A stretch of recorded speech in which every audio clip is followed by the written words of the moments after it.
Queridos contertulios de YouTube, ¿cómo están? Espero que bien, yo estoy ¡excelente! porque hoy día es el 9º capítulo de Sir Salmón, relevante o no.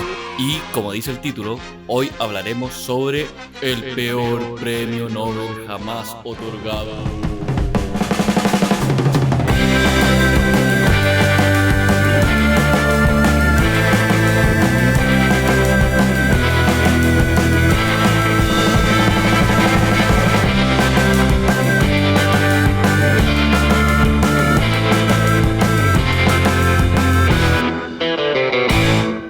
A veces, las cosas que la gente aprende con esfuerzos científicos pueden conducir a conclusiones y aplicaciones que resultan ser, malas o equivocadas. Hay pocos mejores ejemplos de esto que el trabajo del médico portugués António Egas Moniz. Moniz fue pionero en un procedimiento quirúrgico que, para sus pares, fue muy eficaz en el tratamiento de muchos tipos de enfermedades mentales. Llegó a ser adoptado por neurólogos, cirujanos y psiquiatras en todo el mundo, y especialmente en los Estados Unidos. Pero pronto demostró ser, como mínimo, irreversiblemente destructivo, y como máximo, Inhumano. Sin embargo, Moniz fue galardonado con el Premio Nobel de Medicina por ello. Es posiblemente el más lamentable premio Nobel jamás concedido, porque Moniz recibió el Premio Nobel por el desarrollo de la lobotomía. La historia comienza con John Fulton, un neurocientífico de Yale, en 1935. Fulton había pasado los últimos 5 años cortando secciones de cerebro de chimpancés y estudiando cómo afectaba su comportamiento.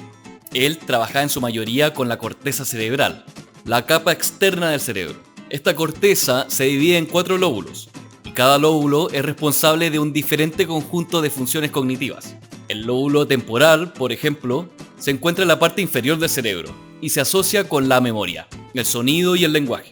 Y el lóbulo frontal, en la parte delantera del cerebro, es el hogar de nuestra personalidad. Es responsable de nuestro razonamiento superior, nuestras emociones, habilidades motoras y la capacidad de atención, entre muchas otras cosas. En 1935, científicos como Fulton estaban solo empezando a entender cómo cada uno de estos lóbulos se comportaba, y los conocimientos y tratamientos para enfermedades mentales eran sumamente precarios. ¿Y quién lo dice? Usted tiene la conformación de un taxista. La mayor parte de sus conocimientos del lóbulo frontal vino de unos pocos estudios o registros de lesiones cerebrales, como el caso de un hombre llamado Phineas Gage. Gage estaba trabajando en un ferrocarril en 1848, cuando una explosión accidental lanzó un pedazo de riel como una lanza en su cabeza. La lanza apuñaló su lóbulo frontal. Sorprendentemente, Gage sobrevivió, y su memoria se encontraba todavía intacta, pero su personalidad era diferente. Se convirtió en una persona mala y agresiva, porque la parte de su lóbulo frontal que fue dañada, su corteza orbitofrontal, era la parte que es responsable de las emociones.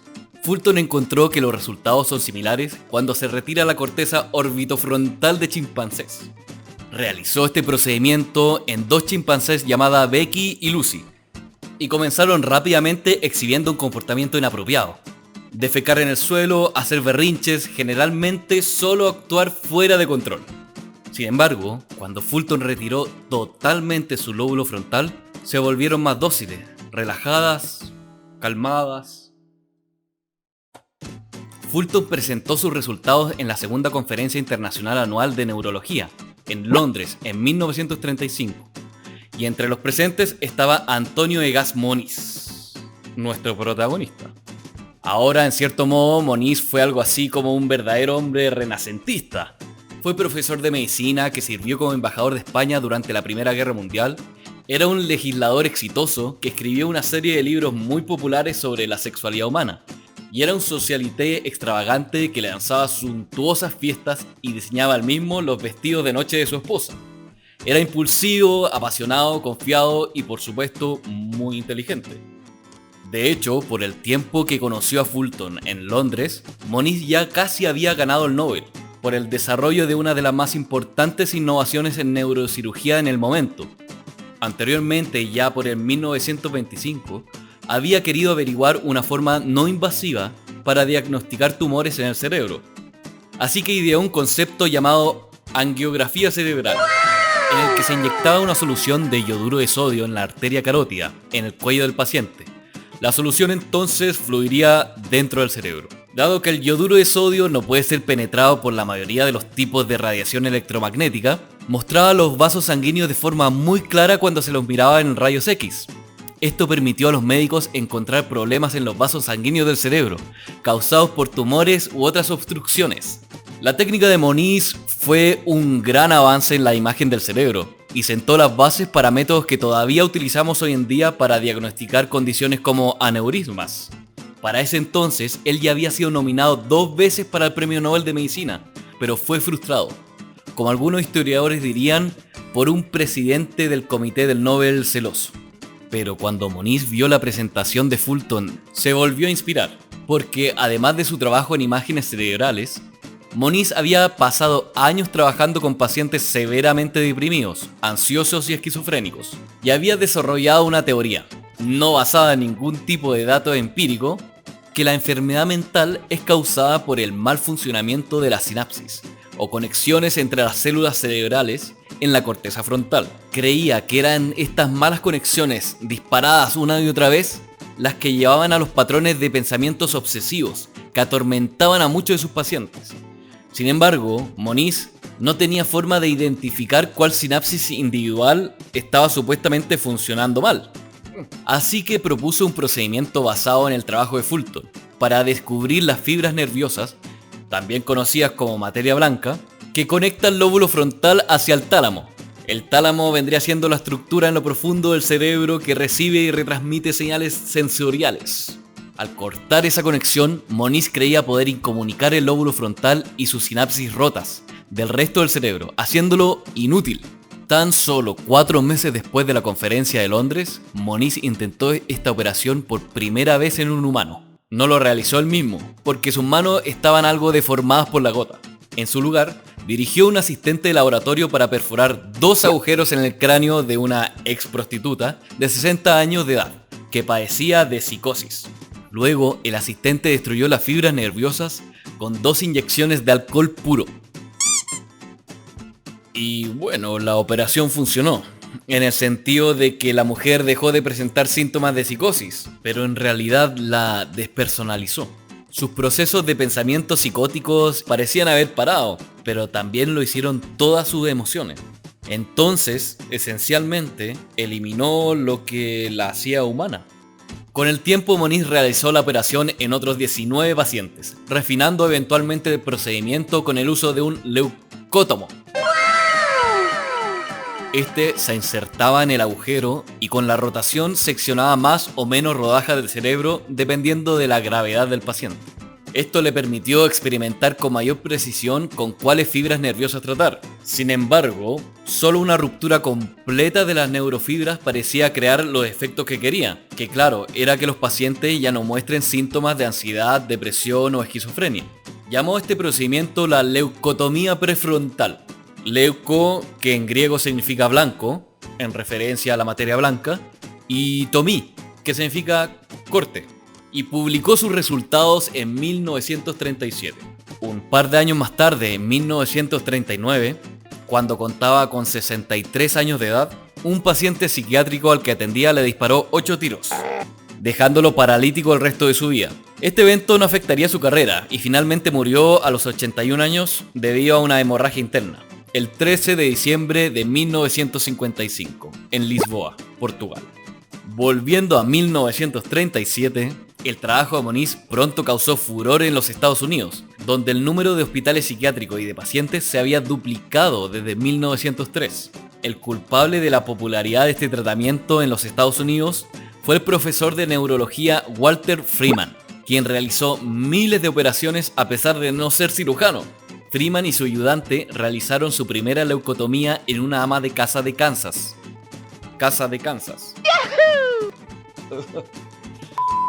Que sufría de un trastorno de humor.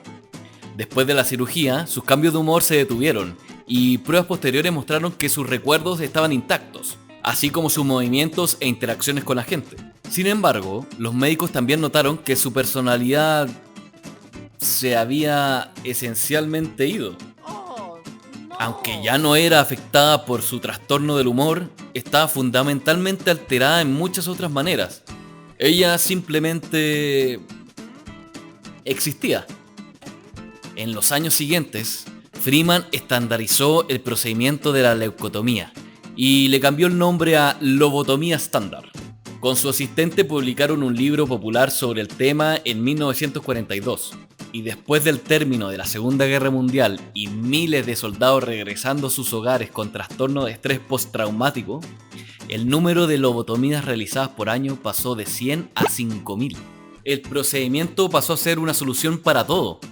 En los hospitales psiquiátricos estadounidenses se aplicaba a un sinnúmero de síntomas, incluyendo desorientación, insomnio, ansiedad, fobia, alucinaciones, y hasta se dijo que curaba el comunismo.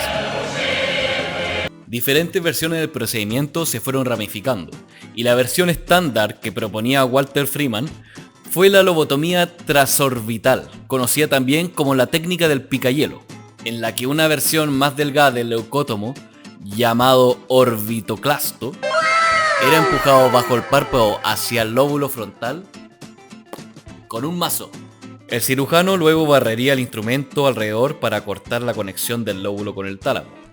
Inicialmente la técnica fue implementada exclusivamente a pacientes con esquizofrenia severa e intratable. Sin embargo, más tarde Freeman practicó esta técnica a todo tipo de pacientes, incluso personas normales que simplemente tenían una mirada amenazante. Por muy irreal que parezca, él viajó por todo Estados Unidos en su llamado lobotomóvil, realizando aproximadamente unas 3.500 lobotomías, entre ellas la de Rosemary Kennedy, hermana menor del célebre presidente, que fue lobotomizada por Freeman, dejándola totalmente discapacitada y con la edad mental de un niño de 2 años. A causa de esto, fue abandonada en un sanatorio por su padre, para que no perjudicase la imagen pública de la familia. A pesar de la creciente popularidad de este tipo de cirugía, pronto hubo un montón de críticas, y a pesar de los oscuros síntomas que este tratamiento producía, todos fueron eclipsados por lo que muchos psiquiatras vieron como un comportamiento externo más estable. Y claro, para los pacientes más graves, no existía más tratamiento alternativo que el confinamiento perpetuo en una institución mental.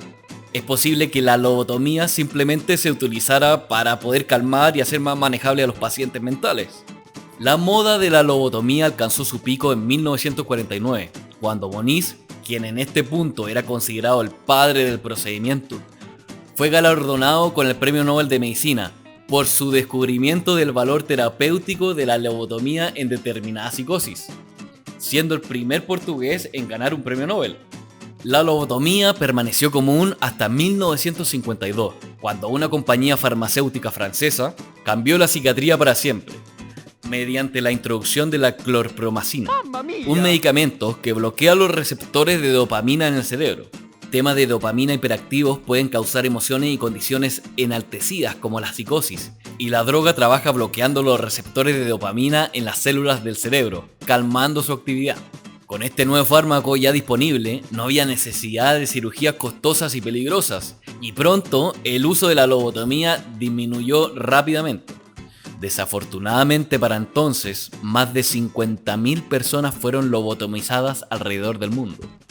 Hoy en día, obviamente, la lobotomía es considerada peligrosa y arcaica, una herramienta bruta para el tratamiento de las sutiles complejidades mentales. Y la carrera de Fulton, Freeman y Moniz, según algunos, comprende uno de los capítulos más oscuros de la historia médica. Ya han pasado 80 años desde que John Fulton describió inicialmente sus experimentos con chimpancés. Hoy en día, condiciones como la depresión, ansiedad y los trastornos de estado de ánimo y la personalidad son tratados biomédicamente con fármacos, junto con diferentes tipos de psicoterapias como la cognitiva y las terapias de comportamiento. En lugar de centrarse en la eliminación de los síntomas de la enfermedad mental, el tratamiento psiquiátrico hoy tiene como objetivo ayudar a los pacientes a permanecer funcionales y productivos. La lobotomía demostró ser sumamente ineficiente y por el contrario provocó secuelas irreversibles en la mayoría de personas que la recibieron. Ya hace años un grupo de familiares de afectados viene reclamando a la Academia Sueca que les sea retirado el Premio Nobel de Medicina a Egas Moniz, por considerar que su logro ha causado más daño que beneficio.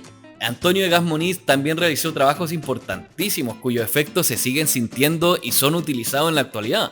Es solo que el trabajo por el cual más se le recuerda no fue de lo mejor.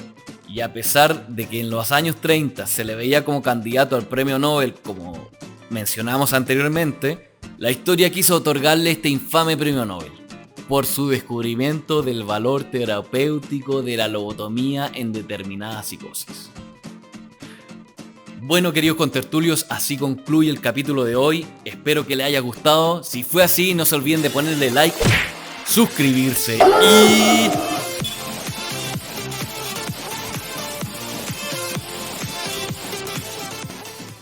no se olviden de compartirlo con sus amigos para que cada día seamos más salmoneros. Y como siempre les digo, si llegaron hasta acá, son unas excelentes personas. Nos vemos en el siguiente capítulo. ¡Chao! Hay algo que nunca falla, un vaso de deliciosa leche tibia, una siesta y una lobotomía frontal.